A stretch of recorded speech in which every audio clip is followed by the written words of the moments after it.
నమస్తే రమ్మ గారు. నమస్తే. ఏదైనా మంచి కథ చెప్పండి రమ్మ గారు. పిసి సర్కార్ గారి కథలు చెప్పుకుంటాం కదా, ఇంద్రజాలం కథలు. అవునండి. అందులో ఒక కథ చెప్తాం. ఇది జనరల్ గా సైన్సే ఇంద్రజాలం అంటే నథింగ్ బట్ సైన్స్, కనికట్టు. మనం చూస్తూ ఉండగానే ముందే ప్రీ ప్లాన్డ్ గా చేసేవి కొన్ని, సైన్స్ ని ఆధారంగా చేసుకునే ఇంద్రజాలాలు కొన్ని చేస్తారు. ఇందులో ఏం చెప్పారు ఈ కథ? కన్యాపూర్ అనే ఒక రాజ్యం. ఈ కన్యాపూర్ రాజుగారు మాధవర్మ ఏదో ఒక పరమగారు, భార్య వివాహితుడే. ఆయన పెళ్ళైన 20 సంవత్సరాల దాకా ఆయనకి సంతానం కలగలేదు. కలకపోయేసరికి చాలా దిగులుగా ఉండేవాడు. ఈ దిగులుగా ఉండే కాలంలో సరే వారా వీరా అందరూ చెప్పారు, గరుత్మంతుడి కోసం, విష్ణుమూర్తి కోసం కానీ గరుత్మంతుడి కోసం కానీ తపస్సు చేస్తే మీకు సంతానం లభిస్తుందని ఎవరో చెప్పారు. ఈయన ఏం చేశాడు? విష్ణుమూర్తి కాదని గరుత్మంతుడి కోసమే ఎంతకాలమో తపస్సు చేశాడట. చేస్తే గరుత్మంతుడు ప్రత్యక్షమయ్యాడు. ప్రత్యక్షమై సరే నీకు సంతానం కలుగుతుంది, అయితే నీ భార్యకి ఏది జన్మించినా ఏం జన్మించినా దాన్ని ముట్టుకోవద్దు, అది ఎక్కడ జన్మించిందో అక్కడే అలాగే ఉండనివ్వండి, నీకు సంతానం ఉంది అని చెప్పాడు. కొంతకాలానికి ఈయన ఇంటికి వచ్చేసాడు. రాణిగారు గర్భవతి అయింది. 9-10 నెలలు గడిచాక రాణిగారు ప్రసవించారు. ఒక గుడ్డుని ప్రసవించింది ఆవిడ. అదొక బాతు గుడ్డు అంతుంది, మామూలు గుడ్డు కాకుండా ఆ మాత్రం. గరుత్మంతుడు ఏం చెప్పాడు? ఏది ప్రసవించినా ఏది జన్మించినా దాన్ని అలాగే ఉంచమంటే ఆ పురిటి గదిలోనే ఆ గుడ్డుని అలాగే ఉంచారు నేల మీద. ఇక అలాగే ఉంది. సంవత్సరాలు గడిచి ఆ గుడ్డు పెద్దదవుతూ ఉండేది. రాజుగారు కూడా మరణించారు సంవత్సరాల తర్వాత. రాజు మరణించిన తర్వాత ఆ గుడ్డు పగిలింది. అందులో ఇచ్చి చక్కటిగా రాజోచితమైనటువంటి బట్టలు వేసుకున్న 2 యువకులు బయటకు వచ్చారు. ఆ గుడ్డులో ఇంత పెద్ద గుడ్డ అయిపోయింది అది, 2 మనుషులు పట్టేంత గుడ్డ అయింది అది. అందులోంచి 2 చక్కగా సన్నగా పొడుగ్గా అందంగా కళగా ప్రకాశవంతంగా ఉన్న కుమారులు, రాజోచితమైన, రాజుగారు ఎట్లాంటి బట్టలు వేసుకుంటారు అట్లాంటి బట్టలతోటి యోధాగ్రేసరులాగా కనపడుతున్న వాళ్ళిద్దరూ బయటకు వచ్చారు. బయటికి రాగానే దాదులు వాళ్ళు ఈ గుడ్డును సంరక్షించి వాళ్ళ చుట్టుపక్కలంతా ఊడ్చి అది ఎంత పరిమాణం పెరిగిందో రోజు మనకి వీళ్ళకి సమాచారం ఇచ్చేవాళ్ళు ఉంటారు.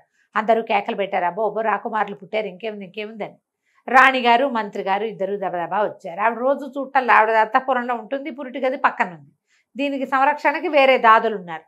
అందరూ పరిగెత్తుకొచ్చారు. ఒక అబ్బాయి ఎర్రటి బట్టలు, ఇంకో అబ్బాయి నీలం రంగు బట్టలు వేసుకున్నారు. మళ్ళీ వీళ్ళుగా తల్లిని చూసేసరికి నమస్కారం చేశారు. మా మంత్రి గారికి దండం పెట్టారు. నా పేరు రక్తకుమార్ ఒకడు, నీలకుమార్ ఒకడు, బట్టలు తగ్గట్టుగా పేర్లు ఉన్నాయి. నేను రక్తకుమార్ని, నేను నీలకుమార్ని అని చెప్పారు. అక్కడి నుంచి సరే అయ్యో మీ తండ్రి గారు గతించారు నాయన, ఇంత అదృష్టాన్ని ఆయన చూడలేపారు, ఆయన తపస్సు యొక్క ఫలితం మీరు అవట అది ఇదని కబుర్లు చెప్పారు. సరే తీసుకొచ్చుకున్నారు బయటికి. వాళ్ళకి ఏదో తెన్నో తాగనో ఏర్పాట్లు చేశారు. సరే తండ్రి గారు గతించారు కాబట్టి పట్టాభిషేకం చేస్తామన్నారు. మా ఇద్దరికి పట్టాభిషేకం చేయండి అన్నారు అబ్బాయిలు. ఇద్దరికి చేయాలనేసరికల్ ఇద్దరికి పట్టాభిషేకం చేస్తామంటే అనేసరికల్ ఎవరి బుక్కకి వాళ్ళకే పట్టాభిషేకం అన్నారు అబ్బాయిలు. దీన్ని 2 భాగాలు చేయండి, ఎవరి భాగం వాళ్ళకి ఇచ్చేయండి, రాజ్యాన్ని మా భాగానికి మేము అవుతాం అనేసరికల్ మంత్రి ఆశ్చర్యపోయాడు. ఇప్పుడు ఎట్లా చేయాలి? 2 కుమారులు పుడతారని ఎప్పుడు ఊహించలా. ఒక కుమారుడు అనుకున్నారు. అసలు అది ఏమవుతుందో వీళ్ళకి తెలియదు. అసలు కుమారులు వస్తారో ఇంకేమిటి వస్తుందో అందులో పెద్ద గరుత్మంతుడు బయటకు వస్తే వీళ్ళు చేయగలిగేది ఏముంది? సుకుమారులు వచ్చారనే సంతోషం కాస్త విభజన అనగానే భయం వేసింది. ఇది కన్యాపూర్ చాలా పెద్ద రాజ్యం. దీన్ని 2 ముక్కలు చేసి, ముక్కలు చేయటము అంటే దాని మీద బోల్డ్ డిస్కస్ చేస్తే రాకుమారులు అన్నారు ఆస్తులు సగం, రాజభవనం సగం, రాజ్యం సగం. సరే పోనంత కొంతమంది న్యాయాధిపతుల్ని, నగర పెద్దల్ని, ప్రముఖుల్ని పిలిచారు. అన్నీ మాట్లాడుకుని అన్నీ లిస్ట్ అవుట్ చేశారు, ఏవేవి రాజరికపు ఆస్తులు అవన్నీ కూడా. 50-50. అయితే ఒక జడ్జి గారు చాలా పెద్ద ఆయన ఏమన్నాడంటే అన్నీ బాగానే ఉన్నాయండి, సహజ సరస్సు ఉంది మనకి, సజీవ సరస్సు, జీవ సరస్సు అంటాం, దాన్ని ఎట్లా భాగం చేస్తాం అనేసరికల్ రాకుమారులు అన్నారు దాన్ని కూడా సగం చేయాల్సిందే, మధ్యలో కట్టేయండి అన్నారు. ఈ సరస్సు ఏమిటి, ఎలాంటిది? దాదాపుగా కొన్ని ఎకరాల మేర విస్తరించింది. అది మధ్యలో కొంత భాగంలో ఇసుక మేటలు, కొన్ని కొండరాళ్ళ లాంటివి ఉండి ఆ రెండిటికి చివరి దాకా ఉండి కొంతమేర ఖాళీగా ఉంటుంది. ఒక సరస్సులో నుంచి నీళ్ళు ఇంకో సరస్సులోకి వెళ్తుంటాయి. సరస్సు మొత్తం ఒకటే, కానీ మధ్యలో ఒక చిన్న ద్వీపం లాంటిది ఉంది. కొండరాళ్ళు అడ్డం ఉండి పూర్తిగా 50-50 చేసేయకుండా 80% దాకా రాళ్ళు ఉన్నాయి, 20% కామన్గా ఉంది ఈ సజీవ సరస్సుకి. ఇప్పుడు దీన్ని ఏం చేయాలి అని బాగా ఆలోచించారు. ఏముంది, ఆ కాస్త కోన ఉంది కదా, ఆ కోనని ఒక వంక మిగిలింది, ఓ డొంక లాంటిది. డొంకని రాళ్ళు పెట్టి మూసేస్తే ఆయన భాగం ఆయనకి, ఈయన భాగం ఈయనకి అన్నారు. ఇందులో ఒక ప్రాబ్లం ఉంది. ఈ జీవ సరస్సులో 2 కొసలన 2 ఊటలు ఉన్నాయి. ఈ ఊటలు ఏమిటి, అనేక రకమైన ఖనిజాలు లవణాలు ఊరుతూ ఉంటాయి, మహావిషాలు అవి. ఈ కామన్గా ఉండటం వల్ల దీని విషయానికి ఇది విరుగుడు, దాని విషయానికి ఇది విరుగుడు, నీళ్ళు అటు ఇటు కదులుతూ ఉంటాయి. పైగా ఇది సంవత్సరంలో 2 నెలలు పూర్తిగా బిగిసిపోతుంది, మంచు అయిపోతుంది. కన్యాపూరు కాశ్మీర్ రాజ్యానికి దగ్గరగా ఉంది, నడవచ్చు దాని మీద, మొత్తం బిగిసిపోతుంది. బిగిసిపోయిన దాన్ని ముక్కలు చేయడం సులువే. ఎప్పుడైతే అది ప్రవాహంలోకి వచ్చిందో దాని విషయం దానికి విషం అవుతుంది, దీని విషయం దీనికి విషం అవుతుంది. ఒకదానికొకటి సమాధానం చేసే అవకాశం ఇంకా ఉండదు. ఏం చేయాలి అని తన్నుకులాడారు బాగా. రాకుమారులు సగం చేయవలసిందేనని పట్టుపట్టారు. ఈ నార్జన్లో ఉన్న నగర పెద్దల్లో ఒక ఇంద్రజాలం తెలిసినటువంటి ఒక మంత్రి గారు ఉన్నాడు. ఆయన అన్నాడు, నేను రాకుమారులను నేను ఒప్పిస్తాను, కొన్ని రోజులు గడపండి. రాజుగారు చనిపోయిన ఇంతకాలానికి రాకుమారులు పుట్టారు, మనమంతా వెర్రిగా పండగలు పడపాలు చేసుకోవద్దు, అందరం కామన్గా ఉండగానే పండగలు చేసుకుందామని పండగలు చేయించారు. రాకుమారులు ఇద్దరు ఉత్సాహంగానే ఉన్నారు. సరే, ఏమైంది, మంచు కాలం వచ్చేసి మొత్తం సరస్సు అంతా బిగిసిపోయింది. ఇప్పుడు ఈయన ఇంద్రజాలం తెలిసిన మంత్రి గారు అన్నారు, మనం ఒక పని చేద్దాం, జీవ సరస్సును కనుక 50-50 చేసామా ఈ ప్రమాదం రాబోతుంది. ఎందుకంటే 2 పక్కల విషతుల్యమైన జలాలు ఉన్నాయి కాబట్టి. ఊటల్ని మనం ఏం చేయలేము, సహజ సిద్ధమైనవి అవి. సరస్సునే అడుగుదాం, 50-50 అవడానికి సరస్సుకి ఇష్టం ఉందో లేదు. ఎందుకంటే ఆ జీవ సరస్సే మనకి జీవనాధారం. 2 నెలలు నీళ్లు లేకపోతే జనాలు ఐసు ముక్కలు కరగబెట్టి వాడుకోవటము, నీటి నిల్వలు ఎవరి ఇళ్ళకి వాళ్ళు, ఎవరి కాలనీలకు వాళ్ళు, ఎవరి వీధులకు వాళ్ళు చేసుకుని పెట్టుకుంటారు. సంవత్సరం అంతా జాగ్రత్త పడతారు. 2 నెలలు నీళ్ళు లేకపోయినా మేనేజ్ అవుతారు. తర్వాత 10 నెలలు అదే వీళ్ళ పంటలకి, వీళ్ళ తోటలకి, వీళ్ళ రెగ్యులర్ అవసరాలకి సజీవ సరస్సు ఆధారం. సరే, రాకుమారులు ఇద్దరిని తీసుకెళ్ళాడు జీవ సరస్సు దగ్గరికి. తీసుకెళ్ళి జీవ సరస్సు అంతా ఐస్ అయిపోయింది కదా, మధ్యలో గొడ్డలతోటి కొట్టించి ఒక ఇంత పెద్ద ఐసు దిమ్మ తీయించారు. ఆ దిమ్మను పట్టుకొచ్చారు, మోసుకొచ్చారు. ఈయన ఏం చేశాడు, అటోటి ఇటోటి 2 దిమ్మలు లాంటివి పెట్టి ఆ దిమ్మల మీద ఈ రైసు బార్ని పెట్టి నేనేం చేస్తాను, అక్కడి నుంచి ఏం చేశాడు, ఒక ఇంత బరువైన దాన్ని, ఒక ఇనప వస్తువుని ఇనప తీగలతోటి కట్టేసి ఆ తీగని ఈ బార్కి మధ్యలో వేసి కట్టాడు.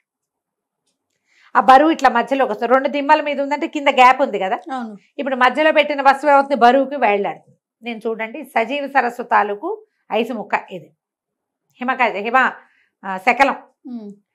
ఈ శకలానికి ఏం కట్టాను నేను, ఇనప తీగ పెట్టి ఇంత బరువు కట్టాను. బరువుకి మంచు తెగి కిందకు వచ్చేస్తుంది, పగిలిపోతుంది. ఒకవేళ జీవ సరస్సు కనుక సగం అవ్వడానికి ఒప్పుకుంటే ఈ ఐసు దిమ్మ ఏదైతే ఉందో ఇది 2 ముక్కలు అవుతుంది. సజీవ సరస్సుకి ఇష్టం లేదనుకోండి, అప్పుడు ముక్కలు అవ్వదు. ఏమంటారు అంటే సరేనన్నారు. రాకుమారులు నవ్వుతూ నుంచున్నారు.